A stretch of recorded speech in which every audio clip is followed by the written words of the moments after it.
90 minutes business, l'invité.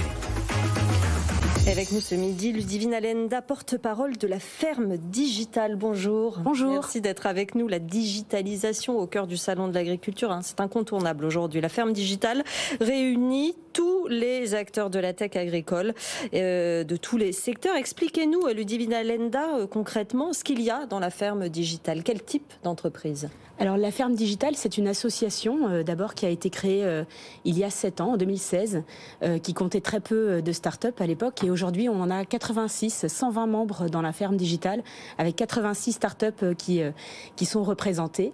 Donc en fait, ces startups sont dans l'agritech, c'est-à-dire qu'elles travaillent et proposent des solutions innovantes qui vont être l'agriculture de demain, mais déjà l'agriculture d'aujourd'hui aussi en partie. Oui, parce que c'est ça dont on s'est rendu compte lundi, par exemple, avec Javelot, qui utilisait des capteurs et qui mettait des silos pour améliorer le stockage des céréales. C'est vrai que ces startups n'innovent pas pour faire l'agriculture réellement de demain avec des produits nouveaux. C'est aujourd'hui, on améliore les exploitations, on améliore la vie des agriculteurs. On essaye de produire mieux, en quelque sorte. On produit mieux, souvent avec moins aussi. On répond surtout aux problématiques qu'ils ont aujourd'hui, c'est-à-dire qu'on analyse leurs besoins. Et c'est aujourd'hui qu'il faut répondre à leurs problématiques, parce que c'est aujourd'hui qu'on leur demande aussi de changer leurs pratiques, notamment, de les faire évoluer, de s'adapter à beaucoup de choses, notamment les aléas climatiques. Donc si on leur demande de faire ces changements aujourd'hui, cela ne peut pas se faire sans leur proposer des solutions. Donc ces solutions, elles sont déjà viables pour certaines, elles sont en train de le devenir pour d'autres. Et c'est pour ça que notre écosystème est très riche et gagne à être connu et à se faire connaître plus, évidemment. Bon, alors donnez-nous des exemples concrets de pépites que vous avez dans la ferme digitale. Alors on a beaucoup de pépites, on a surtout 9 univers qui sont représentés au sein de la ferme digitale.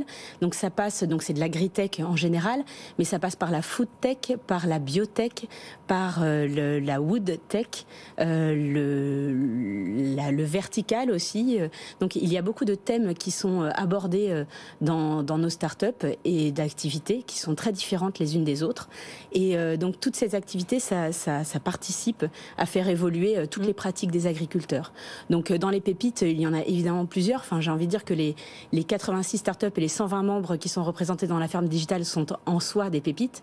Mais on va pouvoir, par exemple, sur les biotechnologies, pouvoir régénérer les sols. Oui. Donc avec Mycophyto, la startup dont je fais partie, avec aussi Agriodor, donc plusieurs startups comme ça. On va pouvoir aussi travailler sur les circuits de proximité de l'alimentation locale, avec Mimosa par exemple. Oui. On a de la ferme verticale avec Jungle. Donc là, j'en cite évidemment très peu comparé à tout ce qu'il y a, mais on est présent au Salon international de l'agriculture. On a un grand espace très innovant où on peut visiter encore jusqu'à dimanche toutes nos startups et pouvoir se renseigner. Jean-Marc. Les agriculteurs viennent vers vous, c'est vous qui les démarchez.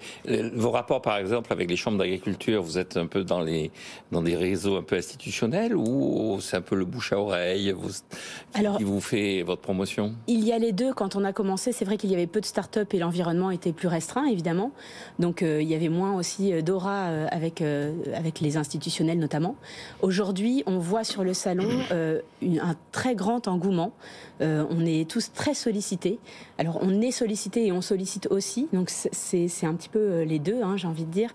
Mais on est très sollicités. Il y a beaucoup de médias qui sont venus nous voir, mais aussi beaucoup d'institutionnels, de délégations étrangères, de délégations politiques, d'investisseurs. Donc on a beaucoup de tours qui sont faits et on voit vraiment qu'il y a une dynamique nouvelle. Une publicité, entre guillemets, assez nécessaire. Je disais que la moitié des agriculteurs n'étaient, entre guillemets, pas au courant de ce qui pouvait se faire en matière de tech agricole. Il y a encore comme ça un défaut d'information, de communication avec le monde de l'agriculture traditionnelle. Alors c'est question de temps et du temps on en a peu. Donc c'est pour ça qu'un écosystème comme le nôtre doit rayonner, sensibiliser, former, éduquer, se faire connaître aussi. Parce qu'en fait ces réseaux institutionnels vont souvent quelquefois, mais souvent, faire tampon aussi, c'est-à-dire se faire l'intermédiaire avec les agriculteurs sur le terrain. Mais le bouche à oreille fonctionne très bien aussi, parce qu'un réseau comme le nôtre, ça fait qu'on touche de plus en plus d'exploitations, on voit de plus en plus de problématiques, de besoins concrets sur le terrain. Et nos startups, quand elles y répondent, la mise en lien est évidente et c'est très intéressant. On voit les exploitations progressivement se réduire année après année, leur nombre en tout cas. Est-ce que l'arrivée de la tech dans le secteur pousse les jeunes à se lancer ou est-ce que ce sont pour d'autres raisons qu'ils se lancent? Alors nous, on a vraiment envie de croire qu'on est en adéquation avec ce qui se fait aussi. Il y a une régénération des agriculteurs, alors régénération ou renouvellement des générations tout simplement. Les jeunes agriculteurs qui arrivent en exploitation, etc., sont forcément plus sensibles aux avancées technologiques, aux technologies tout simplement, mais aux innovations. Et du coup, je pense qu'ils sont très ouverts à découvrir aussi les nouvelles façons de gérer leur exploitation. Leur vie, nous, on a envie en fait de les accompagner.